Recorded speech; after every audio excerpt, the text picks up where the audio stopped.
Hello everyone, welcome to Innovative Future Academy. My name is Manisha Kapil. आज हम second video बना रहे हैं, second part of covalent bonding, जैसे कि आपकी स्क्रीन पे विजिबल भी है। अगर आपने पहली वीडियो को नहीं देखा है देन प्लीज़ उस वीडियो को एक बार गो थ्रू कर लीजिए, देन ही आपको ये वाला टॉपिक समझ आएगा। इस टॉपिक पे हमने करना क्या है बच्चे, हमने लास्ट टाइम आयोनिक बॉन्ड के बारे में ब्रीफ स्टडी की थी कि आयोनिक बॉन्ड क्या होता है, कैसे उसका फॉर्मेशन होता है। नेक्स्ट मैंने आपको कहा था कि balancing as well as characteristics of ionic bonded compounds हम इस चैप्टर में कंटिन्यू करेंगे। इसके साथ ही मैंने कोवलेंट बॉन्ड लिखा है, वो इसीलिए क्योंकि जो भी आप यहाँ पे पॉइंट्स लिखोगे और यहाँ पे लिखोगे, इन दोनों के बीच में जो डिफरेंस है वो आपको साथ के साथ क्लियर हो जाएगा। तो देखते हैं, स्टार्ट करते हैं। Ionic bond, as I told you that this is the bond which is formed between electropositive element and electronegative element, or we can say that the bond formed between metals and non-metals is known as electrovalent or ionic bond. Third definition हम क्या दे सकते थे, ऐसे atoms जो oxidation करेंगे और ऐसे atoms जो रिडक्शन करेंगे, उनके बीच का जो बॉन्ड बनेगा। फॉर एग्जाम्पल सोल्ट्स, मैंने आपको लास्ट टाइम एग्जाम्पल दिया था Na positive Cl negative. Step 1 में हमने क्या किया था, Na में से इलेक्ट्रॉन को रिमूव किया था and this process is known as oxidation. On the other side chlorine में हमने एक इलेक्ट्रॉन को ऐड किया था, क्लोरीन के ऊपर माइनस, प्लस और माइनस के बीच में जो अट्रैक्शन हुई थी that bond is known as ionic bond. But वहां पे एक चीज मैंने आपको बताया था कि जो मैं आपको इस वीडियो में बताऊंगी वो क्या चीज है बच्चे, सोडियम कैसे एग्जिस्ट करता है मोनोएटॉमिक। देखो कितने एलिमेंट्स हैं हमारे पीरियोडिक टेबल में, अबाउट 118 एलिमेंट्स हैं, out of which some of them are metals, some of them are non metals and remaining one are metalloids. अब इनमें Na पॉजिटिव है, Cl नेगेटिव है, Na मेटल है, क्लोरीन नॉन मेटल है। उनमें से कुछ मोनोएटॉमिक एग्जिस्ट करते हैं, मतलब सिंगल की फॉर्म में एग्जिस्ट करते हैं, जो कुछ है वो डबल की फॉर्म में एग्जिस्ट करते हैं, like hydrogen it exist in H2 form, nitrogen N2, fluorine, then chlorine. लेकिन कुछ एलिमेंट्स 4 की फॉर्म में एग्जिस्ट करते हैं, लाइक फॉस्फोरस, जो सिंगल की फॉर्म में एग्जिस्ट करेंगे मोनोएटॉमिक, जो डबल की फॉर्म में एग्जिस्ट करेंगे डायटॉमिक, जो 4 की फॉर्म में एग्जिस्ट करेंगे वो टेट्राटॉमिक होते हैं, लाइक सल्फर, वो इन सब से अलग है, वो 8 की फॉर्म में एग्जिस्ट करता है, तो हम इसको क्या बोलेंगे, ऑक्टा एटॉमिक। तो ये अलग अलग कैटेगरी होती है, कुछ एलिमेंट सिंगल एग्जिस्ट करते हैं, कुछ किसी के साथ एग्जिस्ट करते हैं। अब हमने क्या पढ़ना है, सोडियम तो मोनोएटॉमिक था, तो सोडियम ने एक इलेक्ट्रॉन रिलीज करके स्टेबल कॉन्फ़िगरेशन को अटेन करता है। क्लोरीन है, क्लोरीन कभी भी सिंगल नहीं एग्जिस्ट करता, तो यहाँ मैं डबल की फॉर्म में लिखूंगी। दैट मीन्स आप 2 क्लोरीन की बात कर रहे हो तो आपको इलेक्ट्रॉन्स भी कितने चाहिए होंगे, 2, तो यहाँ पे क्लोरीन भी कितने रिलीज होंगे, कितने आयन्स रिलीज होंगे, दैट इज 2। इट मीन्स अगर क्लोरीन को 2 इलेक्ट्रॉन की नीड है तो जो सामने से इलेक्ट्रॉन को रिलीज करेगा वो भी 2 इलेक्ट्रॉन ही रिलीज करने चाहिए, तो हमें यहाँ पे सोडियम भी 2 लेने पड़ेंगे सो दैट कि वो 2 इलेक्ट्रॉन को रिलीज करेंगे। अब जो बॉन्ड बनेगा मैं ऐसे लिख सकती हूँ इस रिएक्शन को, overall 2Na plus Cl2 it leads to the formation of 2NaCl। इस Na के ऊपर पॉजिटिव है, इस Cl के ऊपर नेगेटिव है, इस वाले Na से इसका फॉर्मेशन हुआ और इस क्लोरीन से ये वाले क्लोरीन का फॉर्मेशन हुआ। This type of reaction in which one element shows oxidation, that is sodium oxidation show करता है, as I told you in the last video. Chlorine electron gain करता है, so it is known as reduction. So these type of reactions in which oxidation as well as reduction takes place simultaneously, these type of reactions are known as redox reactions. That means जब भी ionic bond बनेगा, जब भी ऐसा compound जिसमें ionic bond का formation होगा, वो कौन सा टाइप ऑफ रिएक्शन होगा, redox reaction. So this is the full explanation of ionic bond जो हमारी लास्ट क्लास में रह चुकी थी। अब इसके बाद ऐसे कंपाउंड जिनमें आयनिक बॉन्ड प्रेजेंट होता है, हाउ दे बिहेव, उनकी कैरेक्टरिस्टिक्स क्या हैं। सबसे पहला पॉइंट जो आपके माइंड में ही आना चाहिए दैट इज कि ये कौन सी फॉर्म में एग्जिस्ट करते हैं, सॉल्ट्स की फॉर्म में। Salt that means that compound that is made up of 1 cation और 1 एनायन। इनके नंबर जो है वो चेंज हो सकते हैं, लेकिन प्रेजेंट इनमें कैटायन और एनायन ही होगा। जैसे कि मैं आपको बोलती हूँ मैग्नीशियम क्लोराइड, इसमें एक मैग्नीशियम है, 2 क्लोरीन है, यहाँ पे एक सोडियम था, एक क्लोरीन था। ये भी मेटल है, ये नॉन मेटल है। मैग्नीशियम पीरियोडिक टेबल के अल्कलाइन अर्थ मेटल्स में प्रेजेंट होता है। अल्कलाइन अर्थ मेटल्स हमेशा कितने इलेक्ट्रॉन डोनेट करके खुश होते हैं? अगर आपको इन चीज़ों के बारे में नहीं पता है बच्चे, देन आप कमेंट बॉक्स में मुझे लिख भी सकते हो। नेक्स्ट आने वाली वीडियो में मैं इस चीज़ को कवर कर दूंगी। आप डेली वाइज इन टॉपिक्स को एक एक बार गो थ्रू करोगे, देन ही आप जो है एग्जाम तक इनका प्रिपरेशन कर पाओगे अच्छे से। उसके बाद मैं आपको ये बता रही थी, पीरियोडिक टेबल में टोटल 18 ग्रुप्स हैं। उन 18 ग्रुप्स को काफ़ी सारे पार्ट्स में डिवाइड किया गया है। हर किसी ग्रुप को अलग अलग नेम दिया गया है। जो पहला ग्रुप था उसका नेम था अल्कली मेटल्स। जो सेकेंड ग्रुप है उसका नेम है alkaline earth metals. Alkali metals they always tends to release 1 electron to become stable और to attain noble gas configuration. On the another side, alkaline earth metals, to attain noble gas configuration, they tends to release 2 electrons, and after the removal of electrons, they attain positive charge, maybe 1, maybe 2, maybe 3, and these charges or these numbers along with their charges are known as oxidation numbers or oxidation states. तो हम बात करते हैं magnesium किस में present होता है। उसके लिए हमें इनके नेम याद होनी चाहिए कि अल्कली मेटल्स में कौन कौन आ जाता है, like sodium, lithium, sodium, potassium, rubidium, caesium, francium. Alkaline earth metals में beryllium, magnesium, calcium, strontium, barium, radium, these all are alkaline earth metals. इन सभी पे +2 चार्ज होता है। तो यहाँ पे मैग्नीशियम पे +2 चार्ज आएगा, यहाँ पे -2 चार्ज आएगा। अगर मैं इन दोनों को डिवाइड करूंगी तो 1 पार्ट इज कैटायन और जो अनदर हाफ है वो एनायन है। तो कैटायन और एनायन के बीच में कौन से बॉन्ड का फॉर्मेशन होगा? That is ionic bond. अब हम बात कर रहे थे, पहला पॉइंट आपने कह दिया कि they exist in the form of salt. और सोल्ट भी कौन सी फॉर्म में एग्जिस्ट करते हैं बच्चे, याद रखना, दैट इज क्रिस्टलाइन फॉर्म में। क्रिस्टलाइन सॉलिड फॉर्म में या स्टेट में ये एग्जिस्ट करते हैं। हर एक सॉल्ट की अपनी एक शेप होती है और वो क्रिस्टल्स की तरह दिखाई देती है। सो हम इनको क्या बोल देते हैं? They exist in crystalline solid state. Second point है, इनकी सॉलिड स्टेट को हम चेंज भी कर सकते हैं। या तो हम इनको पिघला सकते हैं, दैट इज मोल्टन स्टेट, या फिर हम इनको वाटर में डिसॉल्व कर सकते हैं। जब भी हम किसी भी सॉल्यूट को सॉल्वेंट में मिक्स करते हैं तो वो क्या बनाता है? सॉल्यूशन।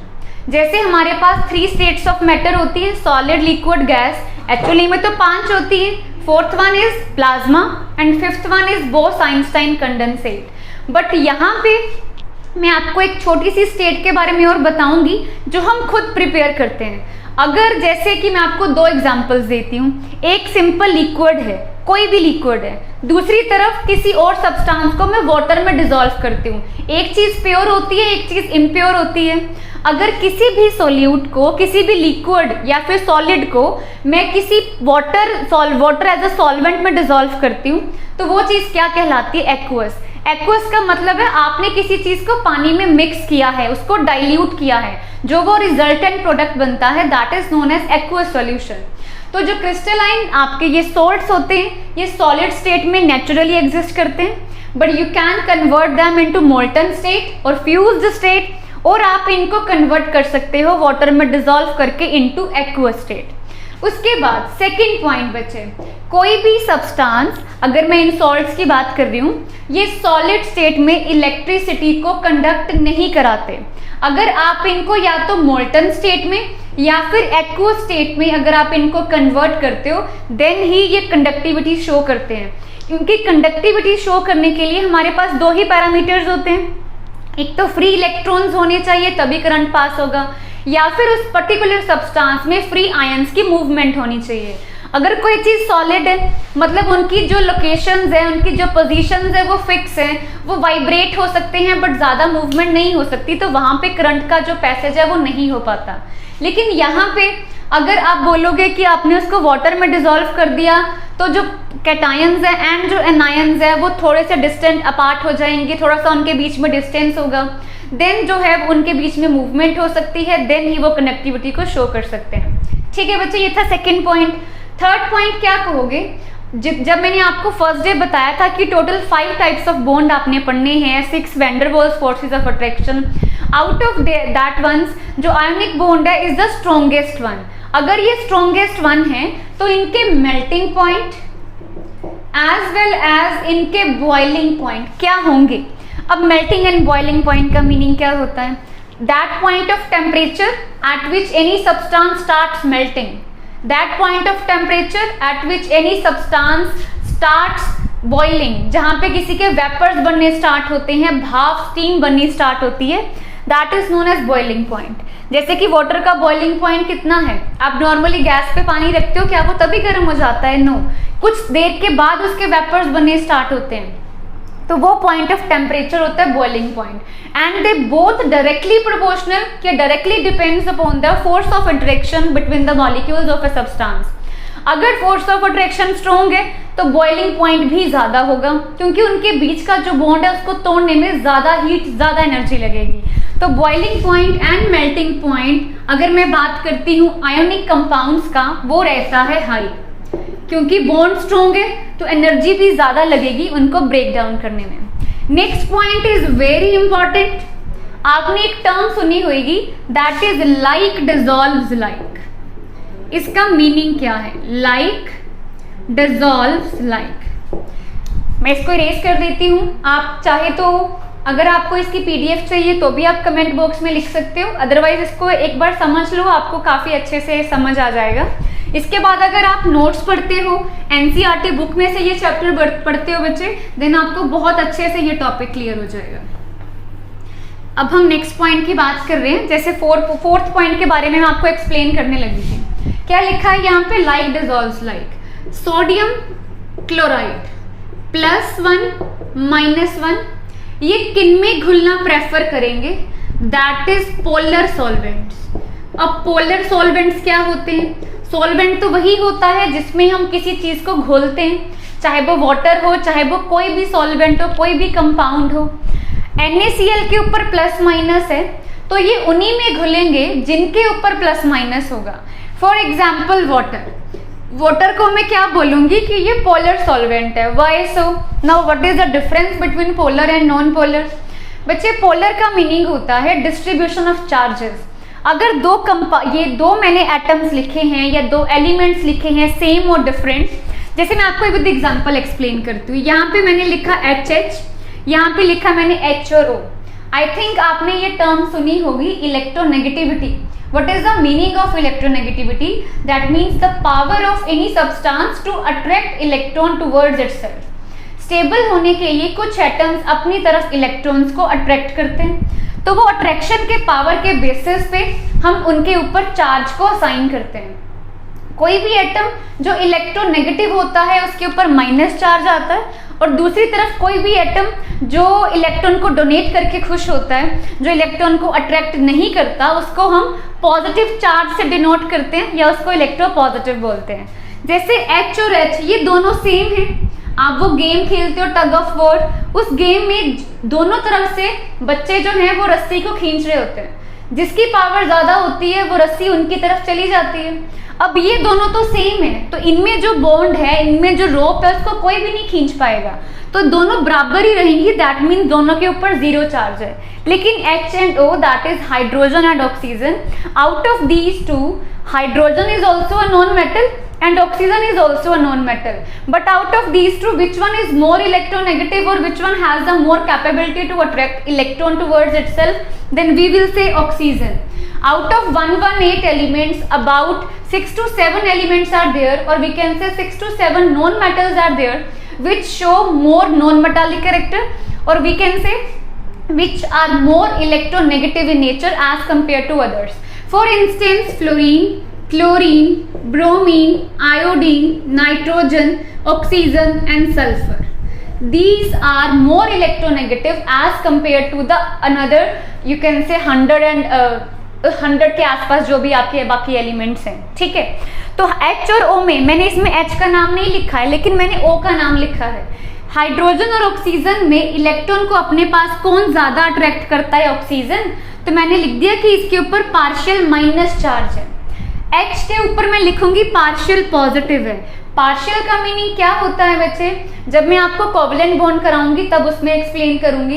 कोवलेंट बॉन्ड में म्यूचुअल शेयरिंग होती है, यहाँ पे म्यूचुअल शेयरिंग नहीं होती, यहाँ पे कंप्लीट डोनेशन एंड गेन होता है, जो हम पहली वीडियो में ऑलरेडी कर भी चुके हैं। अब देखो वाटर में अगर आप देखोगे तो दो चार्जेस प्रेजेंट है, one is positive one is negative. May be हो सकता है कि वो पार्शियल है पर उसका कोई मैटर नहीं है। इसके ऊपर 0 चार्ज है, इसके ऊपर भी प्लस माइनस है, मुझे इसमें इसको डिसॉल्व करना है। क्या ये डिसॉल्व हो जाएगा?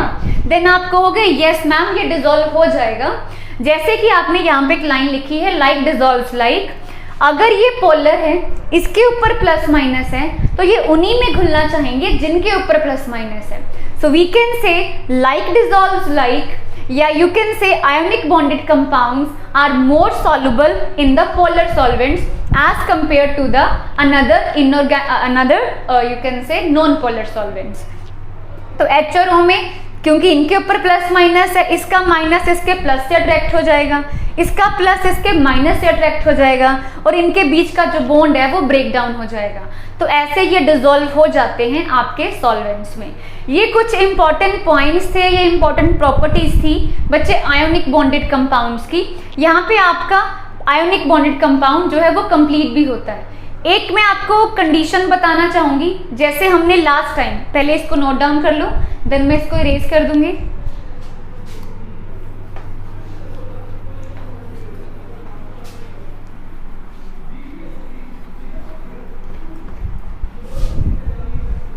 एक चीज को बच्चे माइंड में रखेंगे, जब आपका कोई भी डिफेंस एग्जाम होता है लाइक एनडीए सीडीएस, उसमें ना आपको कंडीशंस पूछी जाती हैं। इसके ऊपर मैं स्टार लगा रही हूँ क्योंकि पेपर में पूछी जाती हैं। Conditions for the formation of ionic bond, कौन सी ऐसी चीजें हैं जो फेवरेबल हैं आयोनिक बॉन्ड को बनाने के लिए, या आयोनिक बॉन्ड कब बनेगा जब ये वाली 3 कंडीशंस वहां पे सेटिस्फाई होंगे। First condition is low ionisation energy. First condition is low ionisation energy, इसका मीनिंग मैं अभी एक्सप्लेन करूंगी। सेकंड है high electron gain enthalpy, and third condition है हाई लैटिस एनर्जी। ये 3 कंडीशंस है बच्चे जब एक आयोनिक बॉन्ड का फॉर्मेशन बहुत अच्छे से हो जाता है। अब हमारे पास 3 टर्म्स हैं, one is ionisation energy, second is electron gain enthalpy and third one is lattice energy. ये मैं अभी के लिए तो आपको टाइम दे रही हूँ कि आप इसको एक बार खुद से ट्राई कीजिए। अगर आपको समझ आ जाता है कि इनका क्या मीनिंग है, आप दोबारा से मैं कहूँगी कि कमेंट बॉक्स में आप लिख सकते हो। अदरवाइज नेक्स्ट आने वाली वीडियो को हम यहीं से स्टार्ट करेंगे। होप सो जो भी मैंने अभी आपको टीच किया है वो आपको अच्छे से समझ आ गया हो। अगर आपको ये टॉपिक बिल्कुल समझ आ चुका है या आपको थोड़ा सा भी अच्छा लगता है, देन इस वीडियो को लाइक करना एंड सब्सक्राइब करना चैनल को, एंड स्टे ट्यून्ड। आपकी नेक्स्ट वीडियो जब आएगी देन हम इसके बारे में नेक्स्ट टॉपिक में करेंगे, नेक्स्ट वीडियो में करेंगे।